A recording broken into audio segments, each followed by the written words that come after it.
ప్రజా చైతన్యం న్యూస్ కి స్వాగతం. మాట తప్పని మడమ తిప్పని పెద్ద మనిషి, ఎంతటి సమస్యనైనా ఎదుర్కొనే మొండి మనిషి. ఆయనంటే రైతులకు అనంతమైన విశ్వాసం. అపర భగీరథుడిగా జలయజ్ఞం మొదలుపెట్టిన దిశాలి 108 పెట్టి పేదల రోగాలకు మందు పూసి మానవీయతకు నిలువెత్తు నిదర్శనంగా నిలబడ్డ కలియుగ వైద్యుడు. స్నేహానికి ప్రాణమిచ్చే వ్యక్తిత్వం ఆయనే వైఎస్ రాజశేఖర రెడ్డి. ముఖ్యమంత్రిగా ఉమ్మడి ఏపీపై చెరగని ముద్ర వేసిన వైఎస్ వర్ధంతి నేడు. ఈ సందర్భంగా రాజన్న మళ్ళీ మా కోసం పుట్టావా అని ఒక్కసారి కోరాలని ఉంది. రాజన్న మళ్ళీ వస్తే చూడాలని ఉంది.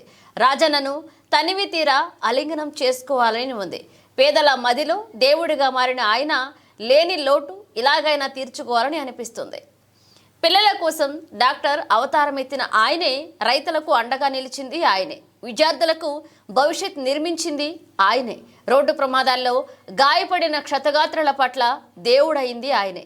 ఒకటా రెండా ఇలా చెప్పుకుంటూ పోతే వైఎస్ఆర్ ప్రవేశపెట్టిన పథకాలు ఇప్పటికీ గుర్తుకొస్తూనే ఉంటాయి.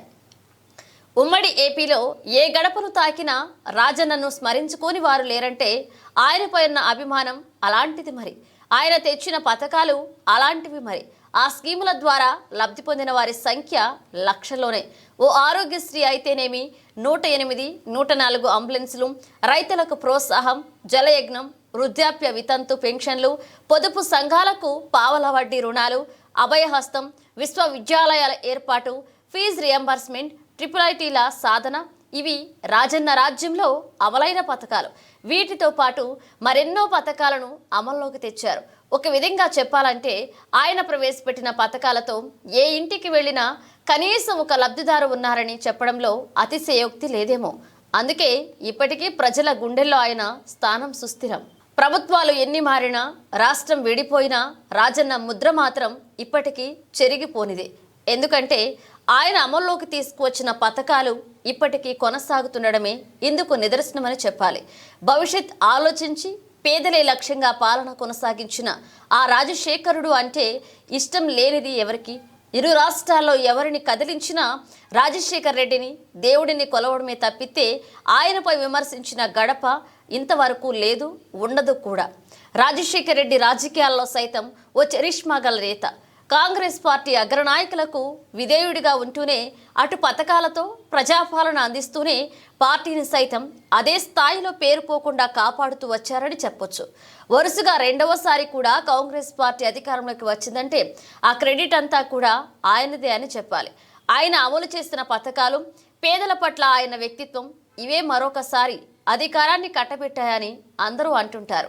ఇక వైఎస్ఆర్ అంటే అటు ప్రతిపక్ష పార్టీల నేతలకు సైతం ఎనలేని అభిమానం ఉండేది.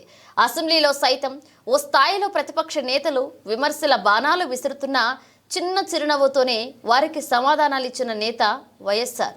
అందుకే కాబోలు చాలా మంది నేతలు రాజకీయంగా ఆయన నుంచి సలహాలు కోరేవారు. చాలా మంది రాజకీయంగా ఎదిగేందుకు ప్రత్యక్షంగా పరోక్షంగా సహకరించిన నేత మన రాజన్న అనే చెప్పాలి. అందుకే పార్టీలకు అతీతంగా ఆయన అంటే అభిమానం. ప్రజల మనసులు గెలుచుకున్న పార్టీలు, నాయకులు అభిమానం చురగొన్నా అది వైఎస్ఆర్కు చెల్లిందే. మహామహులను సైతం మట్టి కరిపించిన దిశాలి ఆయన. ఏది ఏమైనా ఆయన మన నుంచి దూరమై 15 ఏళ్లు గడుస్తున్నా ఇప్పటికీ ఆయనను స్మరించుకొని వారు లేరు. ఇటు తెలంగాణ రాష్ట్రంలోనూ చాలా ఇళ్లల్లో ఆయన ఫోటోలు కనిపిస్తుంటాయి.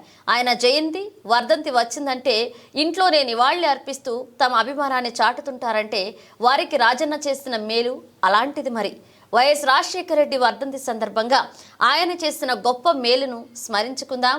ఆయన తనయుడు జగన్కు అండగా నిలిద్దాం. మరొక రాజన్న రాజ్యాన్ని స్థాపిద్దాం. అందరం నాతో సహా ఈ ప్రతిన పూనుదాం.